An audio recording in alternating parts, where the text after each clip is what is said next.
Good afternoon. I'm happy to have a big audience, but so big to see it. We have just about 1 year and a little more since the accident in Fukushima last year. This panel mainly focuses about the questions why the accident happened at the Fukushima Daiichi in the first place. The question still lingers on.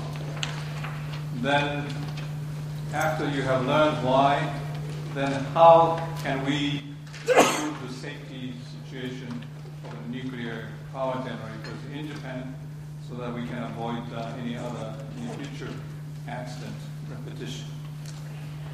Then the current crisis question in Japan is, as of today, there's only one nuclear power reactor in Japan in operation out of 50 reactors.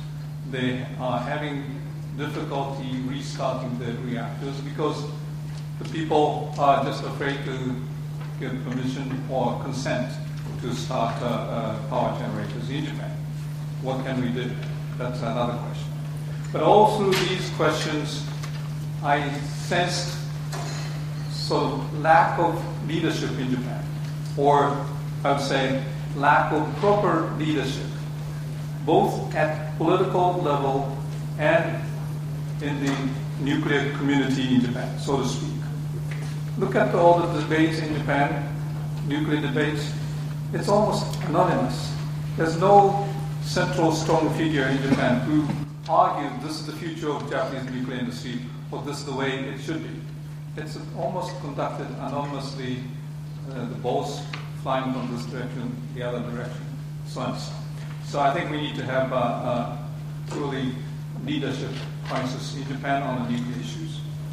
We have very good, excellent panelists here today, as I introduce. First, we have Funabashi Yoichi, chairman of the Rebuild Japan Initiative Foundation. This is the new one he started. And this foundation conducted independent commission in Japan to investigate the Fukushima accident. And they just produced a report, very good report. In Japan, we also have government-created commission to study the causes of the accident. There's another commission established by the Parliament of Japan. So there are at least 3 commissions competing with each other. But this is the, I would say, truly non-governmental independent commission report. And I would say he is the main force behind this. He indeed, as you may know, has worked long with Asahi Shimbun. He was a bureau chief in Beijing and Washington. He has written many editorial articles. I think his last responsibility was editor-in-chief. But he also has worked as a member of the board of trustees for the International Crisis Group. You may know the group, the Trilateral Commission, and the Asia Society. So all these are very prestigious, well-known institutions. Tetsuya Endo is currently a fellow at the Japan Institute of International Affairs and a visiting professor at the Hitotsubashi University. But he has done a lot of things with relation to nuclear business. He was a member and vice chairman of the Japan Atomic Energy Agency. He was also ambassador in Vienna, a member of the board of governors of the IAEA. He was also involved in Korean issues. He was a Japanese negotiator for normalization talks with North Korea, and he also was involved in KIDO, the failed Allied Work Vision program. We have Martin Fackler, who is bureau chief of the New York Times. He apparently had studied East Asia, and also he has been in Beijing, Shanghai, is now in Tokyo, but responsible for reporting about Japan and Korea. But his latest contribution, perhaps in this respect, was the New York Times had a very good, high-quality, excellent reporting about Fukushima last year. The first thing I did every morning was to read New York Times reports.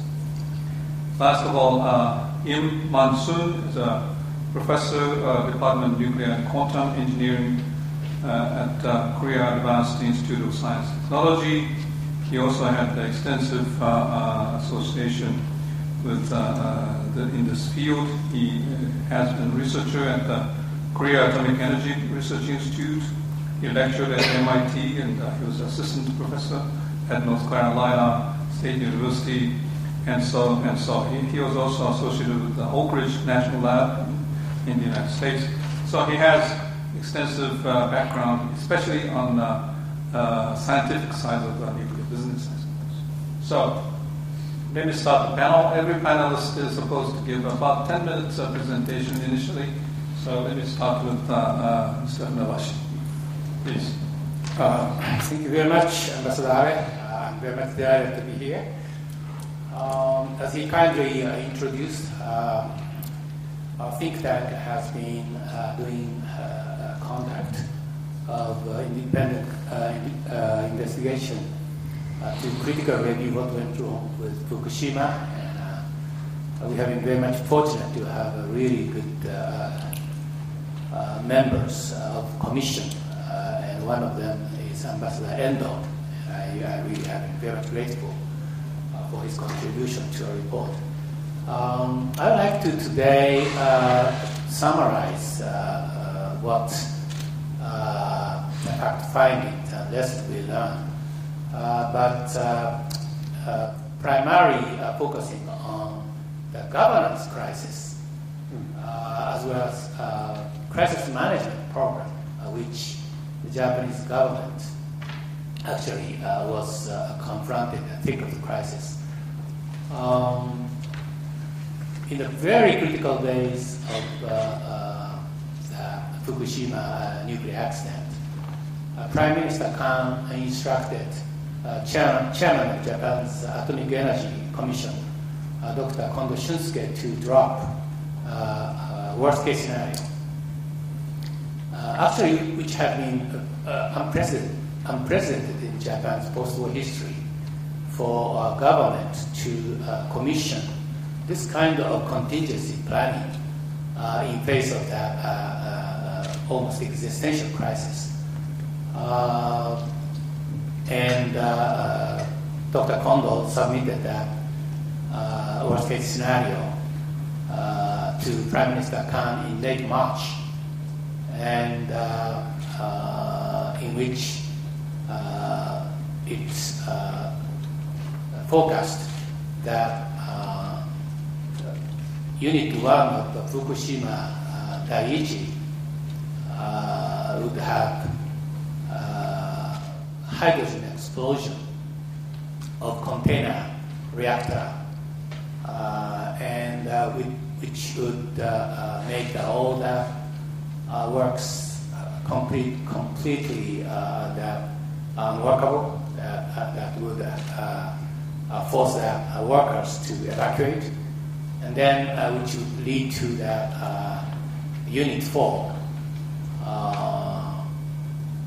spent fuel meltdown.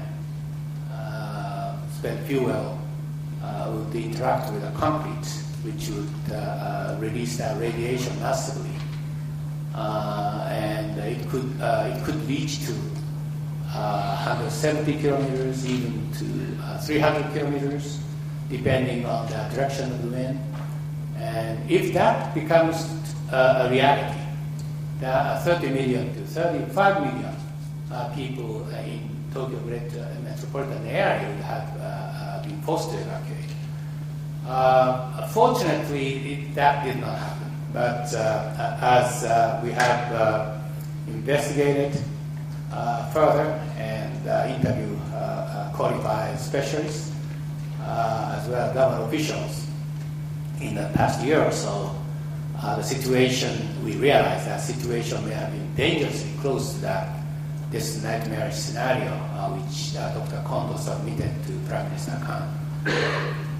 That was one of the biggest surprise from our perspective. Another big surprise was that the operator was thoroughly unprepared for that severe accident. In a country in which that company top executives and engineers are meticulously also obsessed with quality control and themselves being taking pride in the excellence of quality. It's almost mind-numbing for us to see TEPCO, one of the most politically influential company, to be unprepared for that nuclear severe accident to that extent. So it really begs that question, why that TEPCO was so unprepared.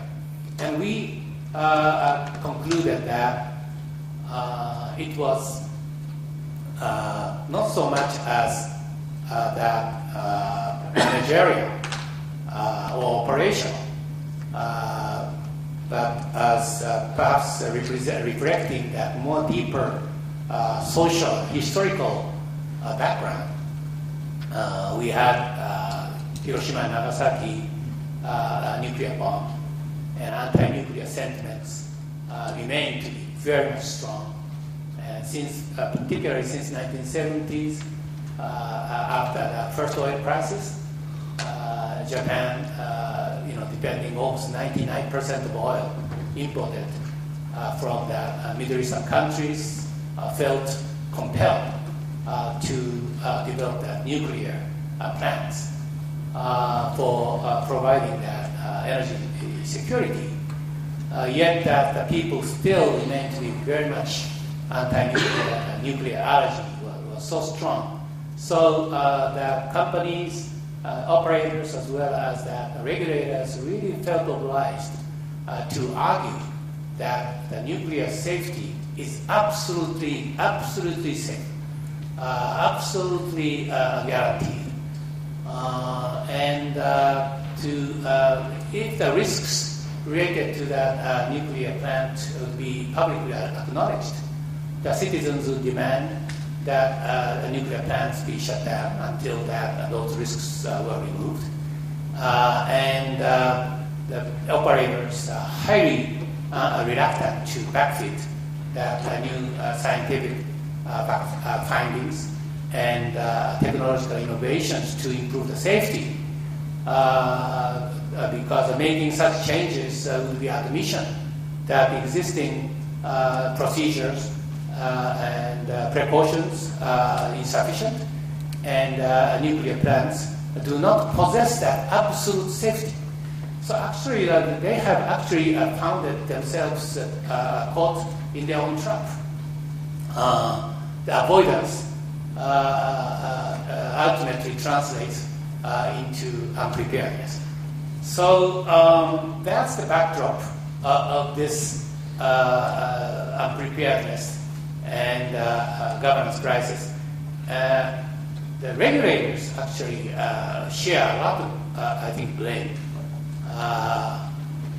For instance, in 2010, when the governor of Niigata made a plan to conduct a nuclear emergency drill premised on the earthquake, the Niigata prefecture was hard hit by a great earthquake in 2007.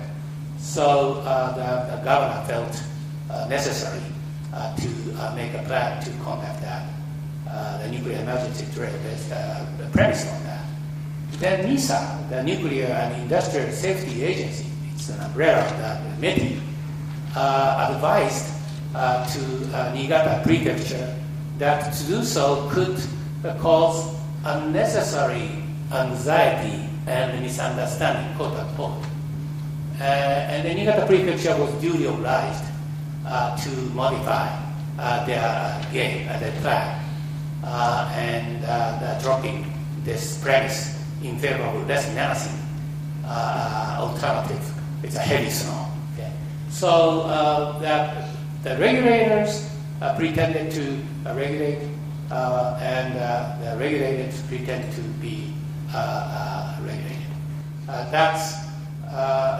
It's really a hollow regulation regime, phony. That's a common problem. This avoidance,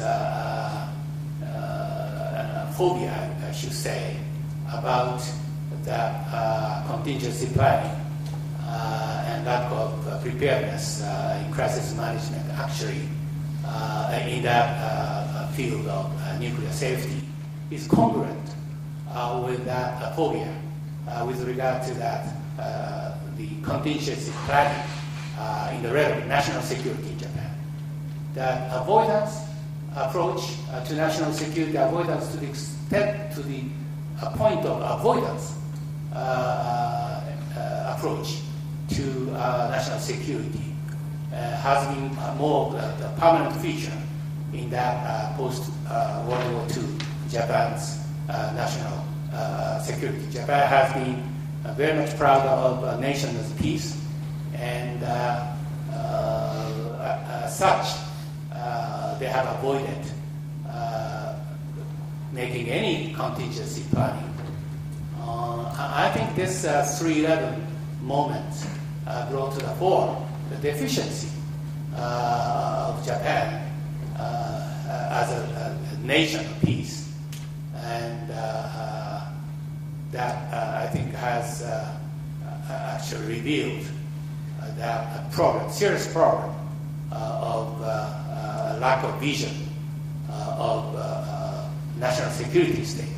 So I will stop here, but I'll be delighted to share some of our fact-finding with you if time allows. Thank you very much. Next, Ambassador Indo, please. Thank you, Mr. Chairman.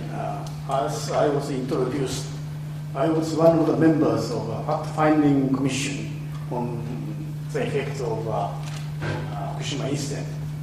So therefore, I fully agree with what Nabashi-san said. But I just would like to add one thing, one small point. This book, about 400 pages, is one of the bestsellers in Japan. It's very unusual as this sort of books. So I hope that's the English book. English translation. English. I mentioned about it. English translation is on the way, and I hope that translation will be promptly completed. That's up to Mr. Nabashi. So if it's get translated, please, I expect you to read it. So today I would like to focus my speech, statement, on the effects or impacts of Fukushima accident upon nuclear power policies worldwide. Fukushima nuclear power incident, level 7 in the INAEA scale, triggered by huge earthquakes and tsunami, had a tremendous impact on Japan and the rest of the world. The Chernobyl accident occurred and involved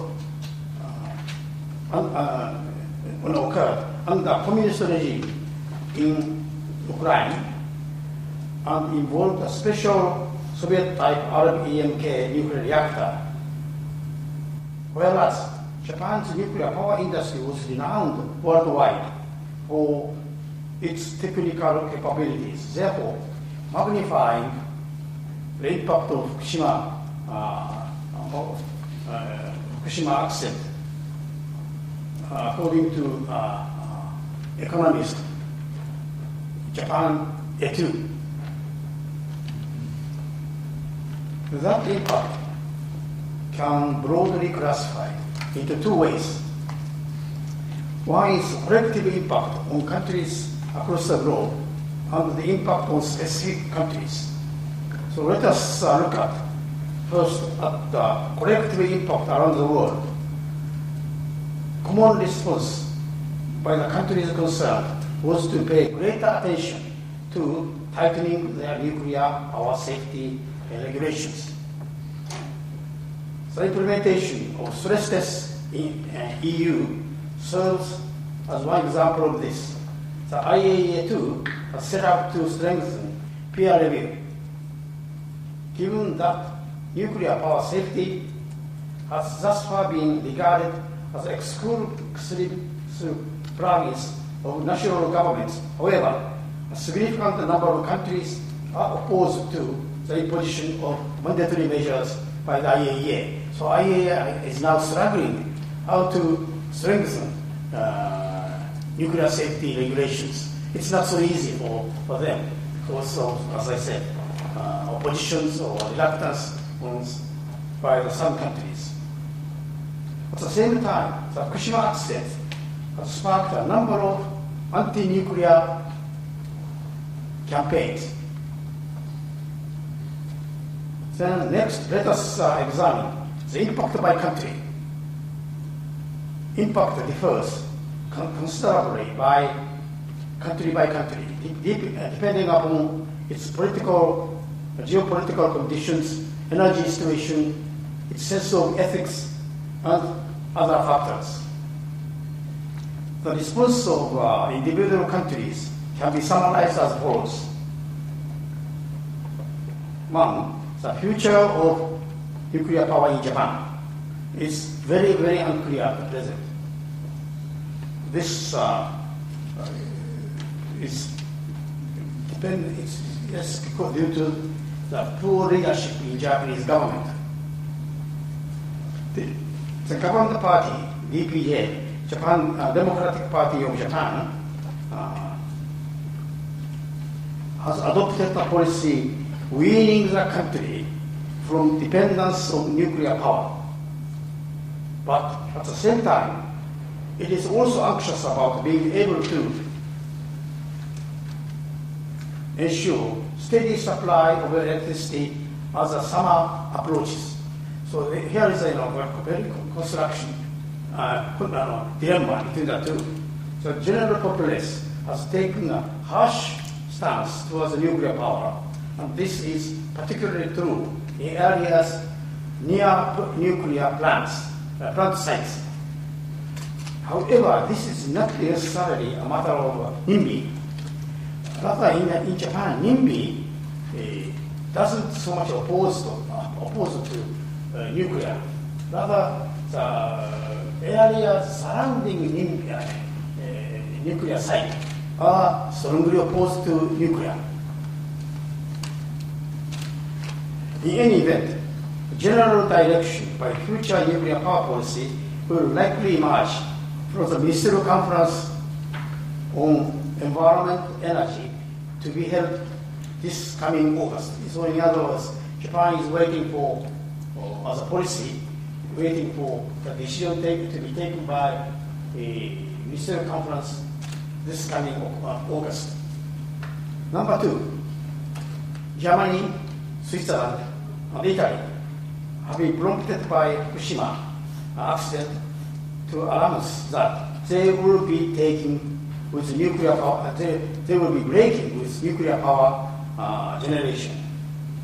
And Germany and Switzerland have both unveiled concrete phase-out plans. Italy had moved to lift its temporary freeze on nuclear power plant construction, but in the end chose to continue with this denuclearization. So three countries in particular. Many European countries, France, UK, and the countries in Central and Eastern Europe continue to hold the line on retaining nuclear power. However, the outcome of French presidential election, which is underway now,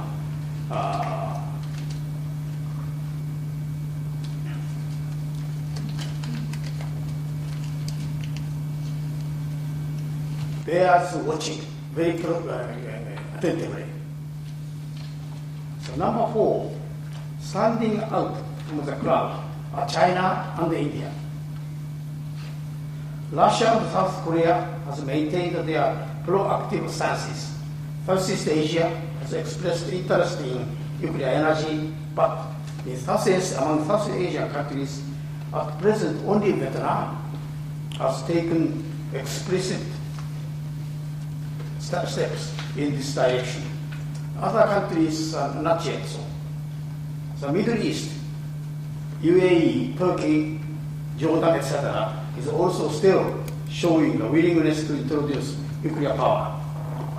So lastly, the United States has issued the first construction and operating license, COL, in 34 years, and progress is being made on the new facility, although rather belatedly. Mr. Chairman, even after the Fukushima accident, nuclear power is regarded by the world as a whole, highly reliable in terms of energy security, as exceptionally economical, and as a source of green energy, and inclination to maintain and expand nuclear energy use remains intact, although tempered by consideration for safety. So the nuclear renaissance might not be so particular after Chernobyl, but still, as a whole, except perhaps Germany, Italy, Switzerland, and Japan, other countries, world as a whole, still looks at nuclear energy very proactively. So thank you very much. Thank you, Ambassador Endo. May I ask Martin Fackler to continue? Yes, thank you. And thank you, Mr. Abe, for inviting me. And again, thank you to the Asan Institute and Chebon for yet another wonderful conference. And you really put Korea on the map. I'm not a political scientist, and I'm certainly not a nuclear engineer. So I can relate to you my firsthand impressions covering this crisis and accident as a journalist. I was in Japan when the earthquake hit. I was in Fukushima when the first reactor exploded. And I've been following this closely ever since. And so I can tell you what I've seen and kind of give you very first-hand impressions. I may not have the sort of academic framework to hang it all upon, but I think keeping in the theme of the conference of leadership, I've just jotted down a few notes here about leadership in the crisis, and I think Mr. Funabashi spoke about a crisis in governance, and that's certainly true. But I think this was, as much as anything, what happened after the actual accident was a crisis of leadership in Japan. And that's certainly the way that the Japanese public has talked about this. It's the way that in Japan, that this, as it tries to come to terms with what happened and to understand its own experiences after March 11th of last year. The recurring theme, the dominant theme, really is leadership.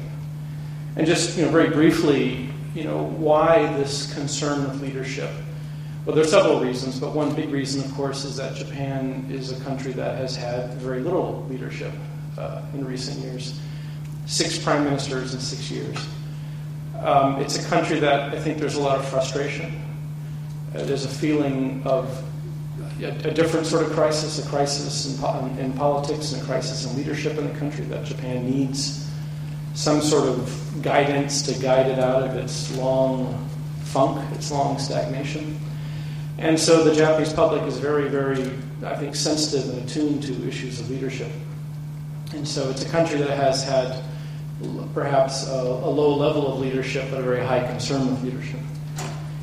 And this has made, I think, the public highly critical, and the media highly critical of the leadership performance during and after the accident in Fukushima. And perhaps even unfairly critical. And I think that was the case with the most important leader during the crisis, and that, of course, was Prime Minister Kan Naoto. In many ways, Prime Minister Kan had a lot of potential. He was a rarity in Japanese politics because he was a self-made man.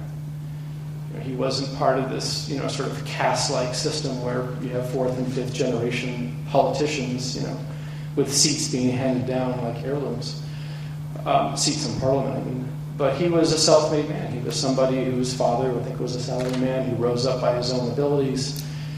He was also a figure who made his first mark in national politics by exposing a scandal of AIDS-tainted blood products in the health ministry when he was health minister. So here he is as kind of an established fighter of the bureaucracy and sort of the status quo in Japan. And so he seemed to really have a lot of potential when as somebody who may be able to break the mold and get things done in Japan. And he had his moments. I think his brightest moment was the early morning, I believe, of March 15th, when TEPCO, Tokyo Electric Power Company, the operator and owner of the Fukushima Daiichi plant, basically, it seems that they told the Prime Minister's office that they wanted to pull their people out of the plant. That after having had, I believe at that point, I can't remember if it was 2 explosions or 4 explosions, but having had these explosions, they wanted to pull out. They were calling the retreat.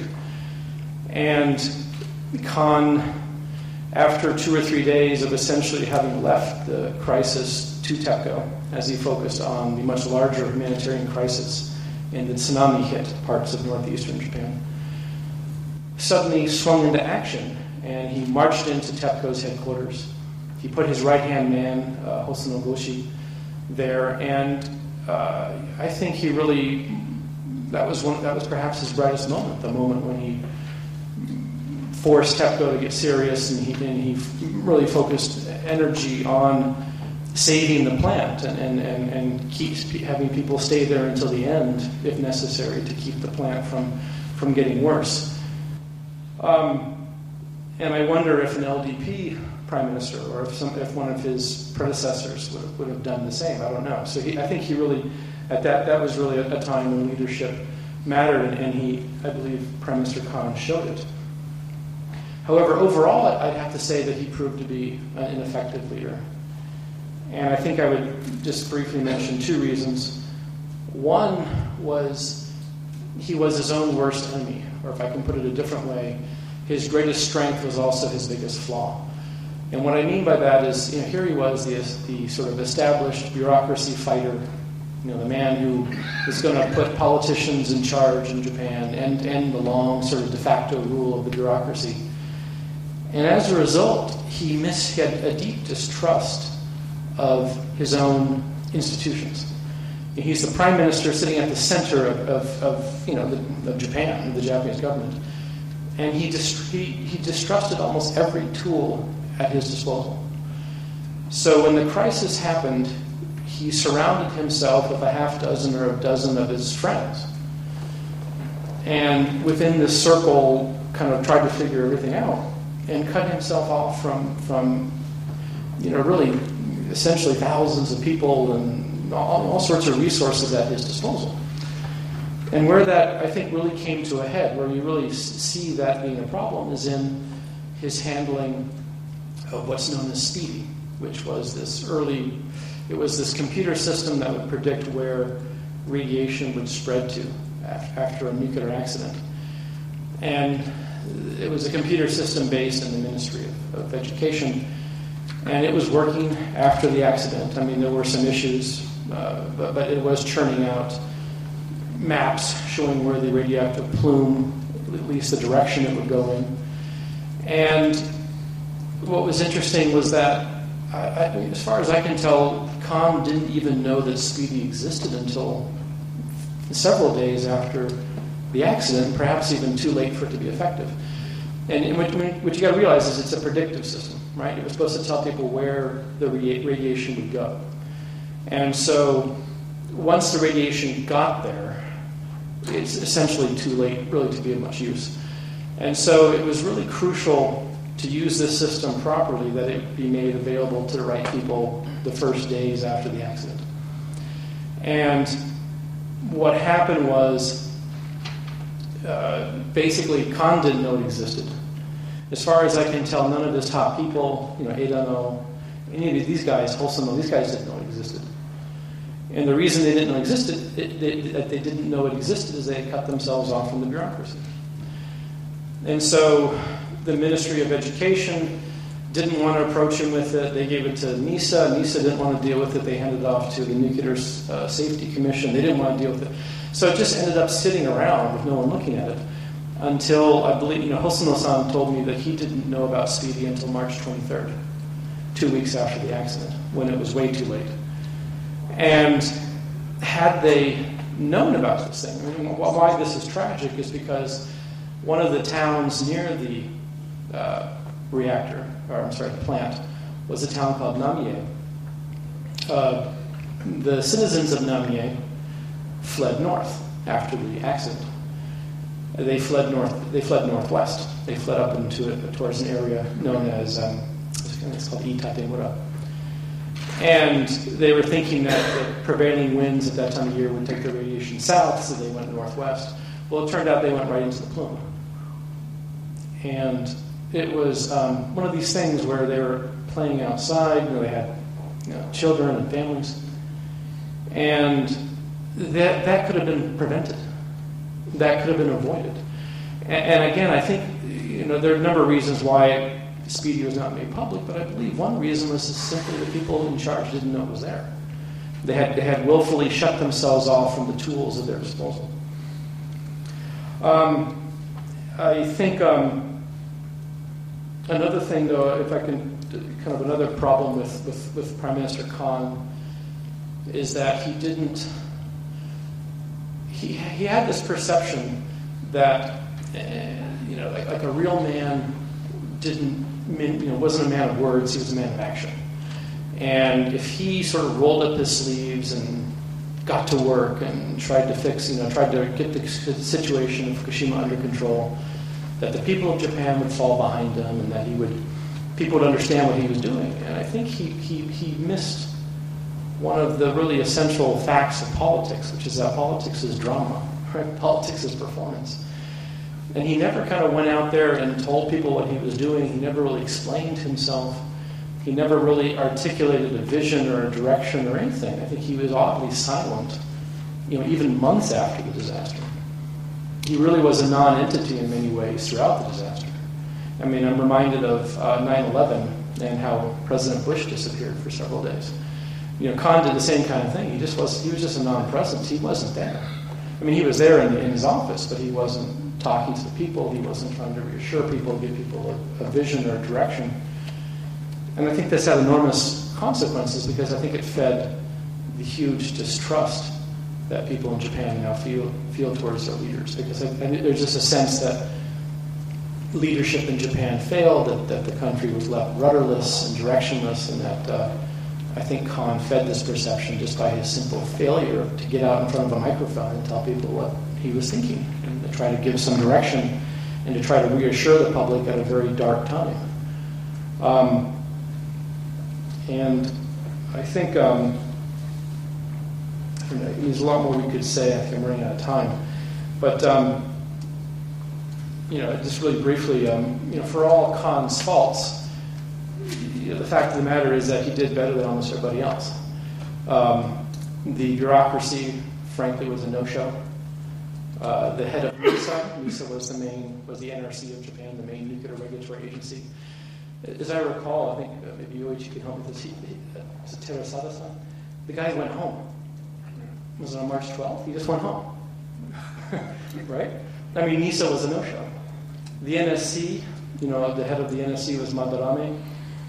He was giving all sorts of, I think at one point on March 12th, if I'm not mistaken, he was telling Khan that an explosion couldn't happen, that it was all okay at the plant. And this is before the explosion happened. Madarame was so interested, I think, in protecting his own interests or the nuclear village or whatever that I kind of feel for the politicians, Asan included, because they were surrounded by people who, essentially, the reaction of like the establishment, both TEPCO, the bureaucracy, and frankly academia as well, was just to run for cover. Everyone kind of scurried into their holes, and they tried to deny responsibility. They didn't want to. If they did say something, it was to tell us that it wasn't as bad as it looked like. And I think that this sort of evasion of responsibility became a theme in Japan's response, for months to come. And the politicians did fairly well in comparison to that. The one sort of standout exception was the plant manager at Fukushima Daiichi, a fellow named Yoshida Masao, who became sort of the folk hero of the whole debacle, mainly because he disobeyed orders from headquarters. TEPCO headquarters told him to stop putting seawater into one of the reactors to cool it as an emergency measure, and I believe that was because it would ruin the reactor, and they wanted to save it. And Yoshida-san knew that this was basically suicide. It would make the meltdown worse, so he kept putting seawater into the reactor. And this was seen as a sort of courageous act of leadership that sort of the exception to this country to this crisis that had too few leaders. Of course, the problem there is you have to ask yourself the question of whether you want your guys in the field making their own rules. That happened in Japan in the 1930s in this place called Manchuria, with very negative consequences. So I'm not really sure that that's really what you want to have, but in this case it was all for the best. Yoshida-san was correct, and he probably did save a worse accident from happening. I'll stop there, but there's a lot more to say, but I think it's a very interesting topic. Well, let's wait to see if that was good analogy or not. Next, Dr. Manson Yim, please. Thank you. Thank you for the opportunity to participate in this panel. I notice I'm the only engineer, so I don't know what I should say. I thought I'm the last one, so all of the previous speakers would pick up everything. I have the easiest task. See how it goes. Well, obviously, as the title implies, this is a crisis, nuclear crisis in Japan. A crisis in many aspects. I think it's a crisis to the technological community. All the PRA failed. The risk assessment, the expectation, the safety, the Western nuclear power plant, all those basically failed. Well, actually there was some disconnect between the nuclear risk assessment community and tsunami risk assessors. In fact, I think Japanese Meteorological Society come up with an estimate that the chance of having tsunami at 8 meters is maybe 10 to the minus almost 8 times 10 to the minus 4, which is higher than the regulatory limit for core damage frequency or large release. But that was disregarded. That's just not paid upon. It was obviously an economic crisis.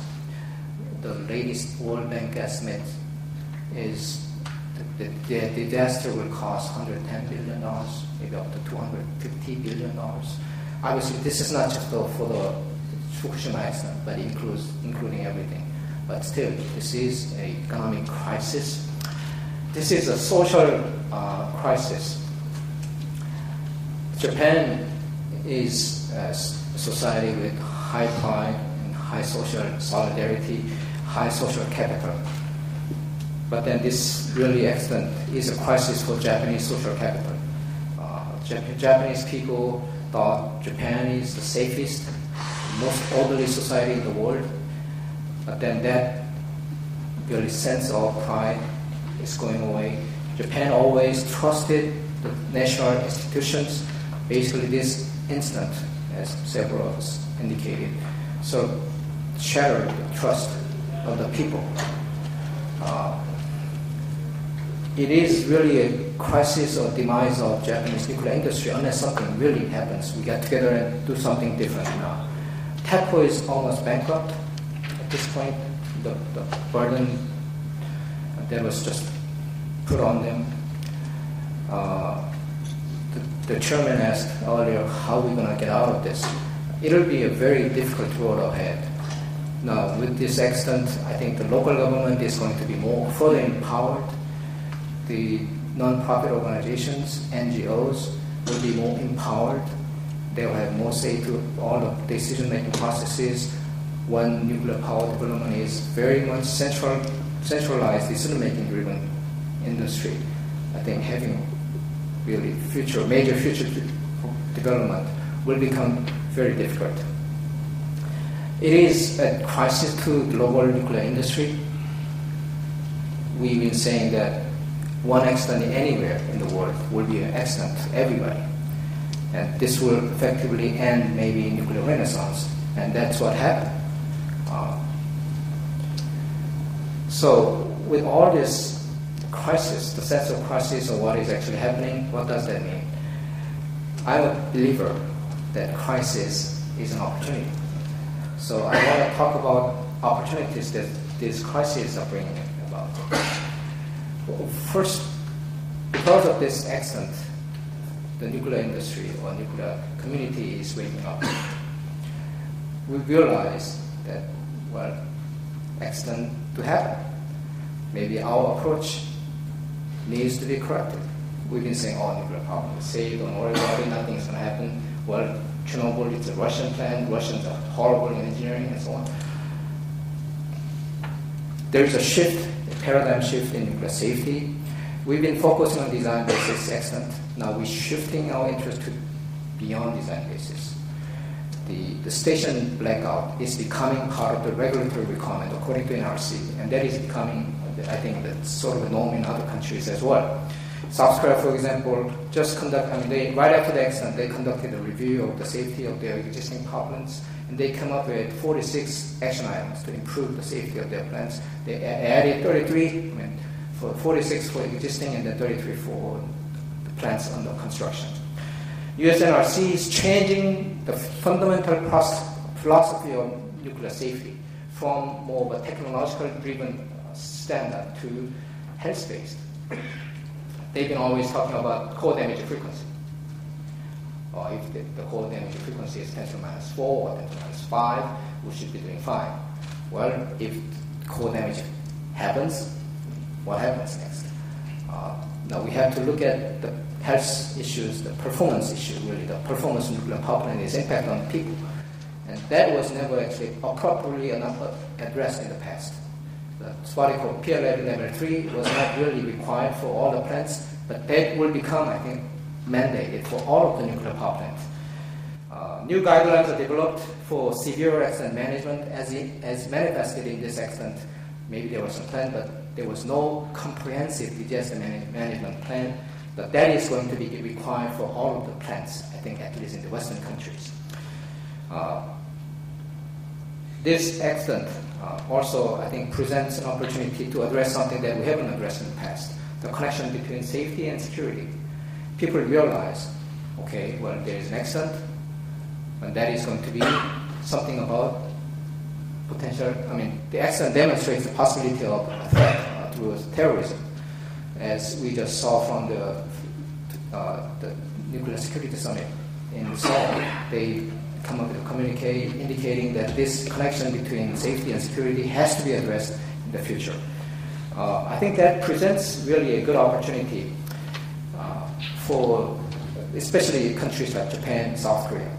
As we know, in Northeast Asia, we are building a lot of nuclear power plants. We just heard from the previous session that Chinese people planning to build 80 or 27, I don't know, however many.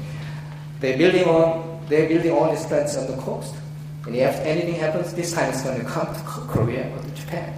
So we realize that is becoming a reality. So that issue interface between safety and security is forcing the countries, regional countries, to work together. So this may actually force South Korea, Japan, China to work together to enhance maybe the interface. And this may provide an opportunity, I think in some sense this is sort of maybe jump in the thought, counterbalance the surging right-wing movement in Japan even.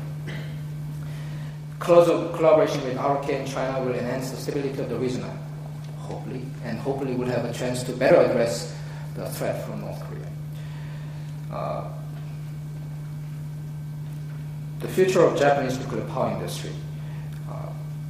Japan has a very good product. Japan heavily invested in nuclear industry in the United States. In fact, the United States nuclear industry is pretty much Japan. Toshiba owns Westinghouse. Hitachi, half of its Hitachi and Toshiba owns the company. So I think Japan at this point cannot just simply drop the ball. Japan has all the stake, all the reasons to hang on to this. But then how? Well, if there is a crisis, if there is a mistake, we have to make a change. How to make a change? I think it starts from changing the stereotype. To change the stereotype, you have to do something different so that people can see, oh, it's really different. It is not the same. And you have to build the credibility. Maybe there should be some new institutions to ensure the transparency, the credibility, and accountability of nuclear power plants in Japan. Some fundamental reformation of the nuclear industry, including the issues of how this nuclear village has to be accountable and transparent and so on. I think they will bring potentially the change that will be very important for the rest of the world. Because what happened in Japan is going to affect the nuclear industry in the United States as well as the global nuclear industry. One thing I want to bring up here is Japan is a very interesting or marvelous country. As many of us know, Japan rose from the ashes of World War II. They accomplished unparalleled economic democratic development after the war, less than within a quarter century. World scholars really lauded, they were at awe at Japan's development. Edwin Weishauer, Herman Kahn, Peter Drucker, Ronald Dower, Ezra Vogel, they all thought Japan is going to solve the problems of the world. But then 1990s hit, Japan suddenly fell into slump, and we haven't really completely come out of it. But I think this accident presents an opportunity. Michael Fairbanks, in his thesis on changing the mind of a nation in the book, The Culture Matters, he says we have to create a sense of urgency to change the mind of a nation. I think this Fukushima accident presents a perfect opportunity for that sense of urgency. And then Japan has this strength of traditional values, frugality, honesty, hard work, responsibility, the cooperation. I think what is lacking is maybe creativity, individualism.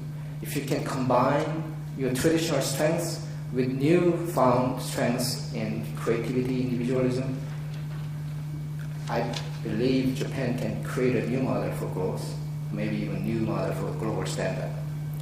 I'll stop there. Thank you very much. We have just heard from all panelists. We go into discussions. Let me use my moderator's prerogative and so your questions, and then I have a call for questions and answers. First, I wish to ask a question to Mr. Funabashi. One of the critical issues in this affair was how to make nuclear regulatory body separate from promotion body, part of the government, and independent. As I saw the bill now presented by the government of Japan, it is already weaker than the American counterpart, Nuclear Regulatory Commission, which has quasi-judicial power. But the Japanese bill says it is under the Minister of Environment, and the Commission reports to him. So it is already short of any independent quasi-judiciary body. Wonder how we can make things truly work, the new, stronger safety standards to be really workable from now on. So that's my question to Mr. Funabashi. To Mr. Ambassador Endo, I think the current crisis in Japan involves how to start or not to start existing reactors. But we also have two other important questions that are now seriously debated in Japan. What to do with the Rokashomura reprocessing plant, which already cost more than 2 trillion yen. And they estimate if they decide to give up, that would cost even twice more. So what we do? The other question is what to do with the Monju, the fast breeder reactor for the future of the nuclear energy in Japan, but there are voices coming out that that should be also closed down. What do you think about these issues? Martin, my question is, I think very early on, the New York Times started reporting about there's something called nuclear village in Japan, and that has somehow contributed to all this crisis. How do you think the Japanese society can overcome this nuclear village? Dr. Yoon, I think your last point, what Japan lacks is creativity and individual initiatives. How can Japan get at those things, which we need definitely? So these questions, could you respond? Mr. Funabashi. Thank you very much. I think that's very much a crucial question, and I don't think that we have made any consensus on this very critical point yet in Japan, unfortunately.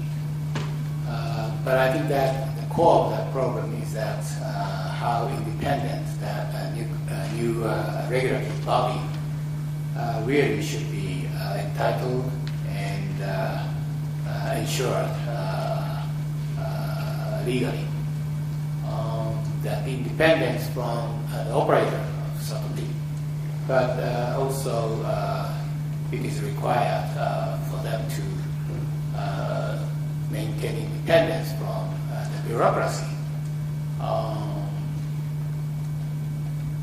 And I think, not the least, I think that they really have to be independent from the nuclear village too.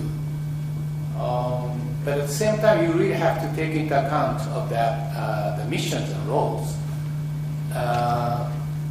because they also will have to deal with that civil accident management if that accident should take place in the future. It also has to be equipped with capacity to cope with that,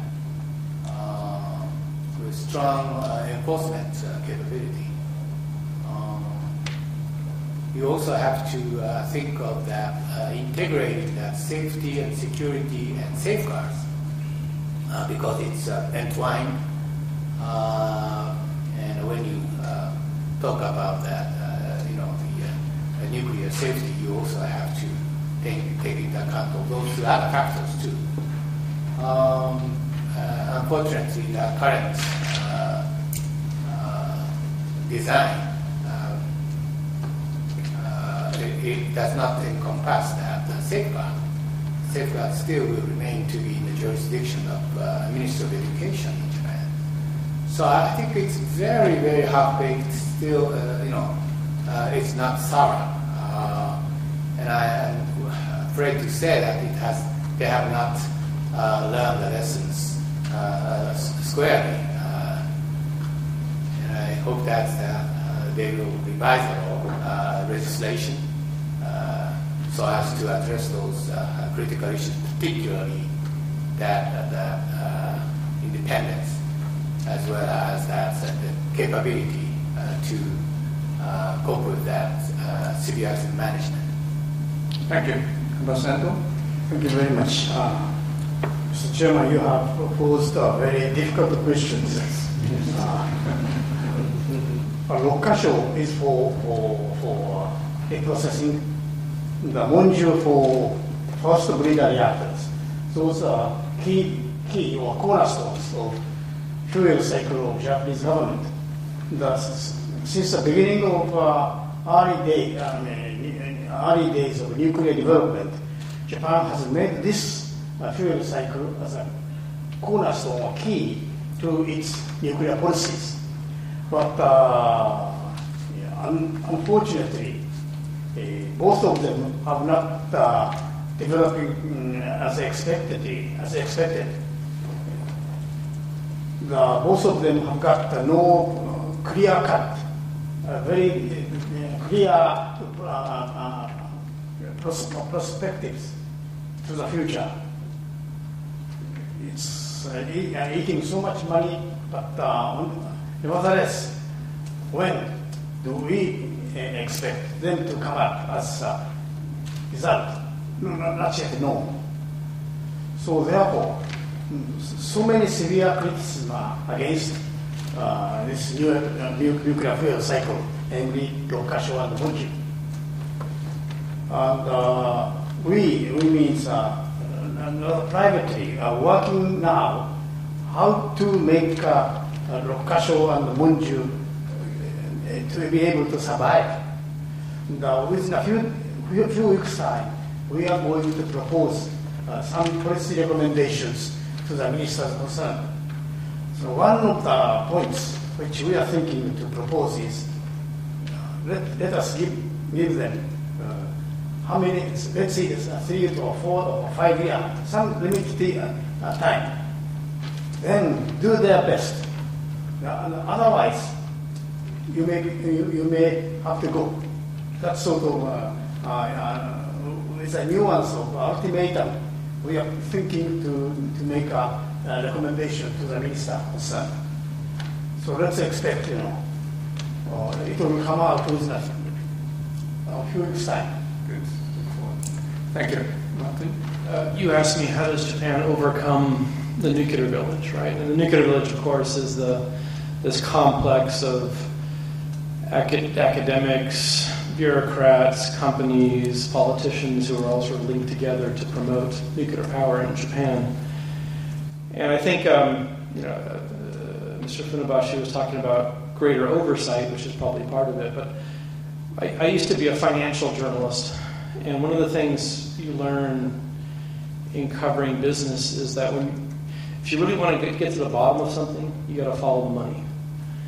And if you go to the nuclear village, you follow the money, all trails lead to TEPCO or to the power generating companies, the utility companies, like 9 of them or whatever in Japan. And if you try to draw out what the village looks like, essentially you have TEPCO in the middle and these trails of money leading out to academia in the form of research grants, to politicians in the form of contributions, to the bureaucracy in the form of creating post-retirement jobs, so-called amokudari. It goes into the media, TEPCO and Denjiren, the industry group that represents the utility companies, was a huge, huge buyer of advertising in newspapers and on television.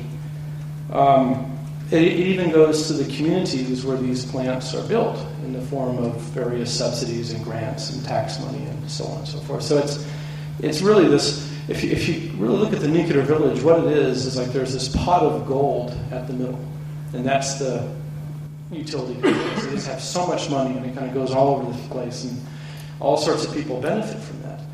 And the way it works is that the law is written, I believe it's called Soukatsu Genka Hoshiki, it's called. But essentially, the pricing for power in Japan is with nuclear power is that the companies are guaranteed a profit.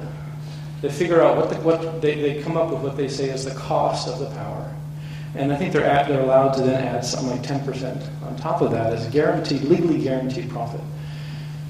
And it gets worse, because if you look at what they count as costs, they count all the advertising that goes to the media, they count all this stuff. These all become costs that are borne by the people who buy electricity. One of the things you see around the plants in Japan are these big museums that are supposed to present this image of how nuclear power is one of the green energy sources. We have solar, wind, and nuclear. And there are these big museums that are built with money that comes through the system. And the construction costs of these museums is built into the price of the power as a cost, not as profit. And so if you really want to dismember the nuclear village, you have to destroy the pot of gold at the center. You have to take away this trough that all the pigs are coming to feed. And so I would say if you wanted to get rid of the nuclear village, you have to privatize, truly privatize, power production and supply in Japan. You have to perhaps divide power generation from distribution. You have to let in real competition, make it transparent, stop the guaranteed pricing. I think the reason why there's so much resistance to change on this issue, even now, is because it's such a lucrative thing. It's this source of money for so many different powerful players in the country. And until you really kind of nip it at the bud, which is the flow of money, I don't think it's going to change. Thank you. One time I asked the same question to Associate Director at National Academy of Science in the US. How do we develop creativity? And his answer was, play. You have to play to be creative. Maybe Japanese been working too hard. I think you have done it in the past, in the 1860s and on your Meiji Restoration. You have learned it. You have done it. You went out and learned from other countries and actually brought in people and you sent people and then exchanged the ideas. But I think if you look at Japan now, it's all inbred. You don't send people out. All the PhDs in Japan comes from the domestic institutions. I think you have to have an exchange of ideas. But at the same time, you have a lot of Japanese second generation maybe abroad. Probably they're already working in Japan and they may be bringing in new ideas and so on. They need to be more valued in the system. And you need to send people out and maybe you exchange. I think working closely with regional neighbors like South Korea, China, maybe having some sort of regional exchange, collaboration, I think that will be a good thing for all of us. Okay, wonderful. Time is running out, so I open the floor to the questions. Scott Sagan. Scott Sagan from Stanford University. My question is for Mr. Funabashi. Many of us are very much looking forward to the English translation of your full report. One question that I couldn't understand from the English reporting on it that's come out thus far is the following. When there is a low probability of something occurring, and someone claims ahead of time that it's impossible that this could occur, it could be due to two factors. Well, one is that the individual or the organization knows that there's a small probability of this disaster, but doesn't want to tell others because it's fearful of threatening them and not getting what they want out of it. And they're willing to take that risk. They're just not willing to tell others because they don't think the others will accept the risk. The second explanation is more psychological, that the individuals involved really come to believe that it's impossible, that they turn the improbable into the impossible and truly believe it themselves. They've been convinced by their own mythology, so to speak. When you look at the number of times where people were denying that things could occur, that clearly were low probability but possible disasters, which of those two explanations, the political or the psychological, do you think is more important in this case? Okay, since time is short, let me get all the questions. Professor Akiyama. Thank you. Actually, I'm not questioning, commenting as a part of the project that Funabashi organized. Probably my biggest learning is that probably preparedness is more important. But the thing is, when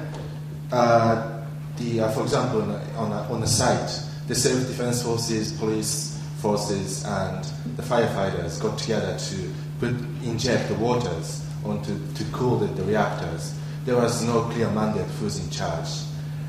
So there was no really details in contingency planning with the Japanese government, the first. And secondly, there was no clear lessons learned from the drilling. In October of the previous year, there was a really large-scale the nuclear disaster drill, and Prime Minister Khan and other cabinet members participated. And in that the contingency successful drilling, there was a utilization speedy. So I really wonder why the cabinet members did not know the existence of speedy, although in their drill the speedy was used. So that means that the drill wasn't so serious. And even Prime Minister Khan did not remember he participated in it. So we have to learn that the preparedness must include serious contingency planning. And also, we have to really learn from Japanese experience that we have to learn from the others. Our nuclear community thought they have learned a lot from the 3 Mile Islands accident and also the Chernobyl. But the many nuclear people said Chernobyl was an accident of the different types of reactor, and that was caused in the different culture. But I'm just really wondering whether it is appropriate to claim the sort of attribute the failure to the specific culture and types of reactors. And finally, about the leadership, I think the leadership involves both personality and institutions. We have to think about the institution which back up the exercise of leadership. Otherwise, we have to depend on the nature and characters of the individual leaders, and that is really dangerous. And my friend who participated in this, the Prime Minister team from in the second week said he was invited to take care of the crisis management, but he was just watching the management crisis. So even though a Prime Minister invited so many experts, there was no way of utilizing their knowledge. And even Dr. Madarame, the chair of the Japanese Nuclear Safety Commission, was called up to the Prime Minister's office. But he was there without any staff members, without any materials or information. So how can he really exercise it? Sorry. Just one word question, please. And then you. Two small points to be discussed with Professor Ying, and one is small points. One is you say that the Japanese nuclear crisis provides opportunity for more cooperation between China, Japan, and South Korea and nuclear security. But on the other hand, in this world there is something just like passing opportunity or past opportunity. And for example, Japanese governments and Japanese people giving assistance to China when China had a Sichuan earthquake, and still have not avoid crisis in September 2010 between China and Japan. And also, I think that the Chinese government and people's good feeling and assistance during the nuclear crisis seems still have not avoided in these weeks. And both countries have more tensions over, Diaoyu or Senkaku Island. And so, how can we really to prevent this opportunity become a past opportunity? Second point is that, of course, rightly principle, the Japanese political culture and social culture shared, and to be more individualistic, more creative, and more even Anglo-Saxon, Anglo-Americanized. But there is also on the other sides, you see that is there in some corner in the political world in Japan and even in the people, young people especially, maybe there are too much individuals. And we feel, especially in crisis, within government, local and central government, there are severe lack of sufficient sense of responsibility. And in Japanese politics, sometimes collectively, there are too much faction, individualism. And so I think that of course, Japanese political culture have a lot of strengths, But for force, I don't think that we should only looking from the Anglo-American perspective. Maybe we should use other nation experts to see the problem. Thank you. Time is running out. So, could you make it just a very brief question? Peter Beck of the Asia Foundation. I have two questions for Professor Im, and that is the impact of Japan's crisis on Korea. And the first is, I was in Japan and experienced the earthquake, and I came here not too long afterwards, and it seemed like Korean government and Korean public grossly overreacted to the threat of the fallout from the crisis.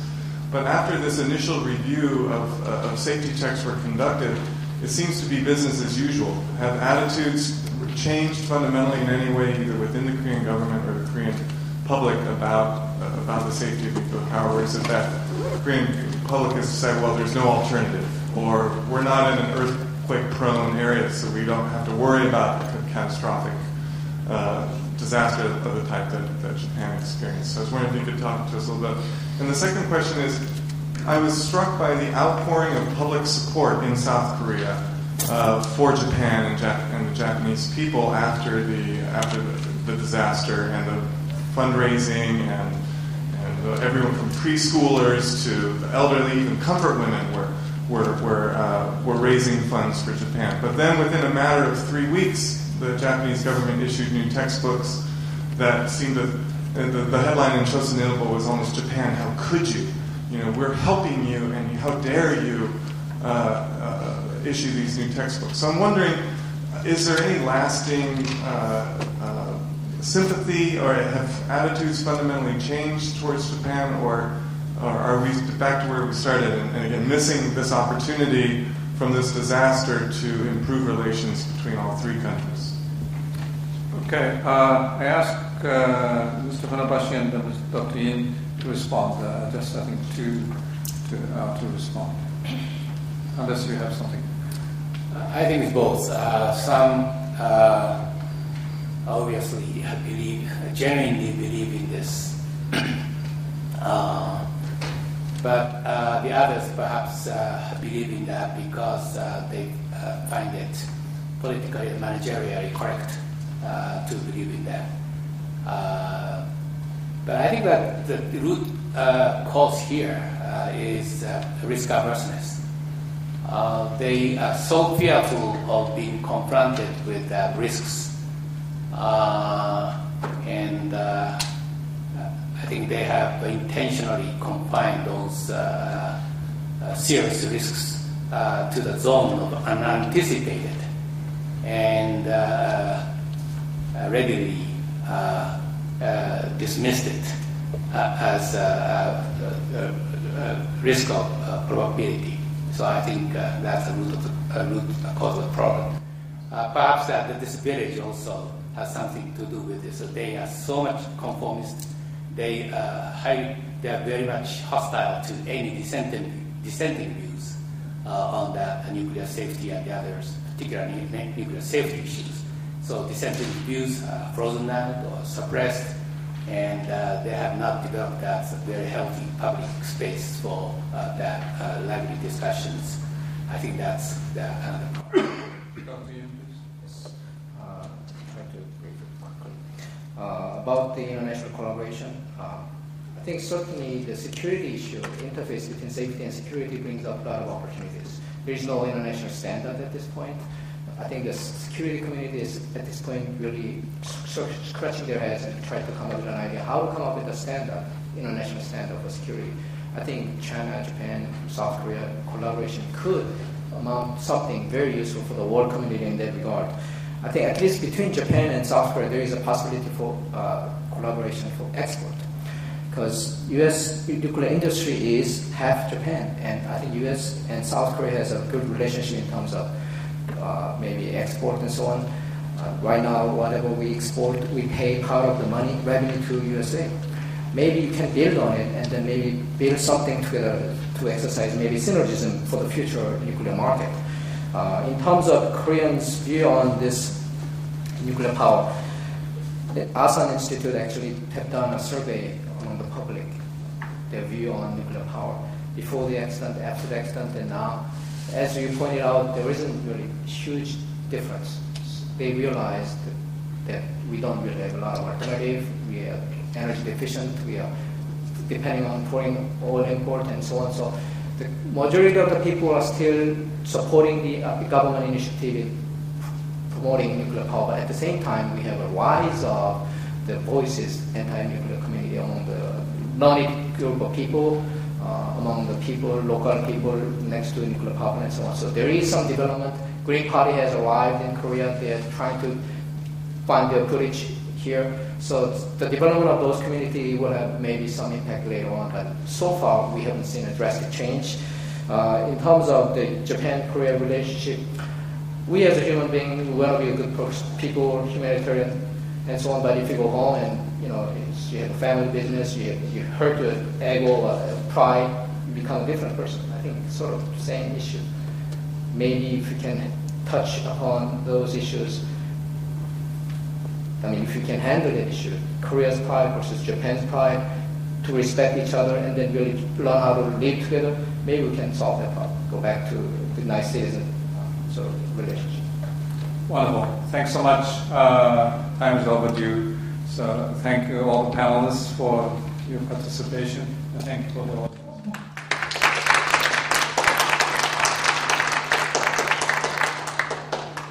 Ladies and gentlemen, we'll now have a very short break.